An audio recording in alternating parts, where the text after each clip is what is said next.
Et bonjour, je m'apprête à faire l'horoscope pour les taureaux, mes petits taureaux, pour le mois d'octobre 2022. Ceci est un podcast, installez-vous confortablement et on embarque ensemble pour ce petit moment où je vais vous donner un petit peu les énergies que je ressens pour vous pour le mois d'octobre.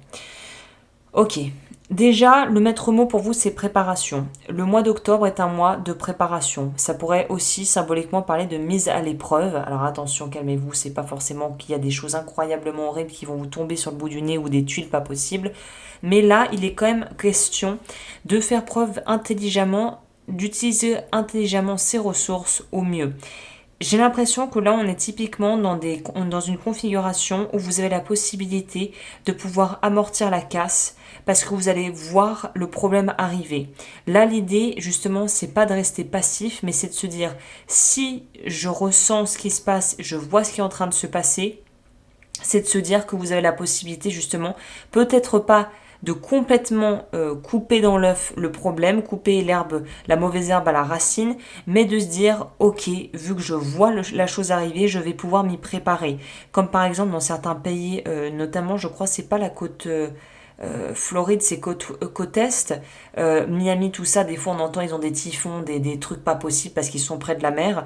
Bon, ils sont préparés, c'est-à-dire que l'État, le comté, je sais pas comment on dit chez eux, va faire une annonce, barricadez-vous, allez chercher à manger, mettez bien du sable sur les portes, les fenêtres, des gros sacs, et si possible, allez vous mettre dans le garage ou dans la cave, enfin je sais pas comment ça se passe, pour justement voilà, vous protéger durant l'averse qui va arriver.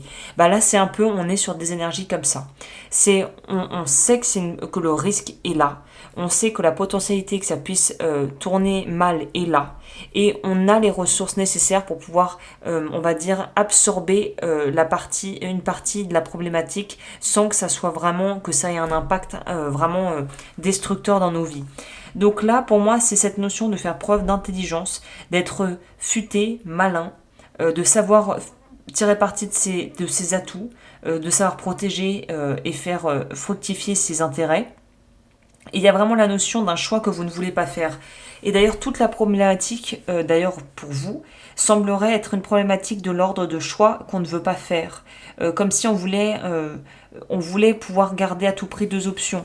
Mais par exemple, si c'est le cas, que vous hésitez, votre cœur balance entre deux partenaires, deux prétendants ou prétendantes, à un moment donné, vous ne pourrez pas avoir les deux. À part si vous êtes voilà, dans un contexte qui fait que c'est quelque chose pour vous qui serait faisable. Mais dans la majorité des cas, c'est soit l'un soit l'autre. C'est pas ça et ça, c'est ça ou ça. Donc là, on dirait que la difficulté vient de là. On ne sait pas trop si le jeu en vaut la chandelle. C'est pour ça que c'est un peu mi-figue mi-raisin, vous. On n'est pas tout à fait à 100% et on n'est pas tout à fait prêt ou prête à s'engager avec soi-même à 100%.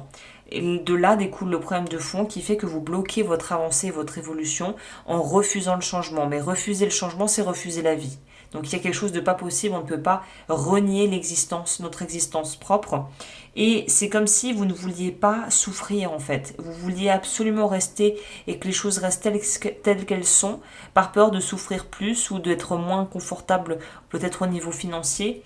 Et là on vous dit que plus vous restez dans cette notion de vouloir retarder un changement ou une fin inéluctable, non seulement ça va arriver, mais en plus ça va vous frapper en pleine tête de plein fouet si vous étiez dans une forme de déni ou de passivité confortable.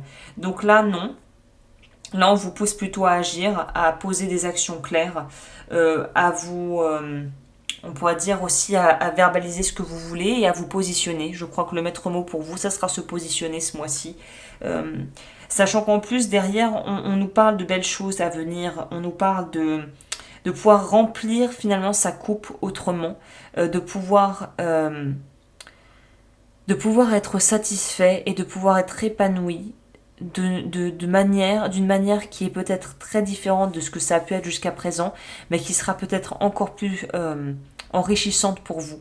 C'est un peu comme si on avait l'impression qu'on allait y perdre au change si on décide de faire justement, d'opérer les changements nécessaires, alors qu'au contraire, on vous dit que opérer ces changements seront sans doute très salutaires. En tout cas, si vous n'essayez pas, on ne saura pas. Et si vous n'essayez pas, on restera dans un espèce de statu quo où finalement, vous allez finir par végéter et en fait par vous encrouter. Là, le danger serait de vouloir rester dans quelque chose de connu et confortable ou connu et inconfortable, mais où rien ne peut vraiment grandir et s'épanouir en fait. La carte qui vous accompagne, ah bah voilà, bah c'est très clair, on vous dit l'adaptation. Retrouvez votre aptitude à vous dépasser pour accéder au changement. Et je ne peux pas faire plus évident que ça. C'est vraiment, il faut que vous appreniez l'adaptabilité et la flexibilité. Si vous restez cramponné à ce que vous connaissez en vous disant mais ça sera peut-être pire ailleurs ou mais non c'est bien comme ça, touchez à rien au réglage, vous n'évoluerez pas. Donc la vie, de toute façon, il semblerait que la vie en octobre va vous pousser, évidemment de façon individuelle, chacun vivra la chose différemment, mais va vous pousser à sortir de votre petit précaré et va vous pousser vraiment, vous acculer, vous mettre jusque dans vos retranchements pour vous obliger à avancer, à passer l'obstacle, à sauter l'obstacle. Là, le reculer pour mieux sauter, c'est pas du tout le modus operandi, c'est plutôt j'avance, je prends mon élan, je saute, on verra comment j'atterris et où j'atterris, mais au moins j'avance. On quitte le train en flammes avant qu'il n'explose. Il faut que vous sortiez de ces énergies de, surtout, presque un poil complaisante de mais non, mais c'est bien comme ça, on va pas changer, c'est bien comme ça pourrait être pire. Non, non, non, c'est on change maintenant et on pourrait se dire plutôt ça va être mieux et ça sera encore mieux. Donc il y a vraiment cette notion de trouver aussi le réconfort dans l'idée que les choses pourraient être différentes, surtout si elles vous pèsent actuellement, et que voyez ça, même si c'est peut-être un micro-cycle pour certains, une expérience passagère qui vous sera salutaire. Voilà. Donc voilà ce que j'ai pour vous les taureaux. Comme toujours, n'hésitez pas à liker, à vous abonner, à partager si vous pensez que ça peut être utile à d'autres personnes et à me rejoindre sur Patreon si vous souhaitez aller rejoindre ma communauté où je publie du contenu exclusif. Et sur ce, moi je vous dis à très vite pour de nouvelles vidéos. D'ici là, prenez soin de vous.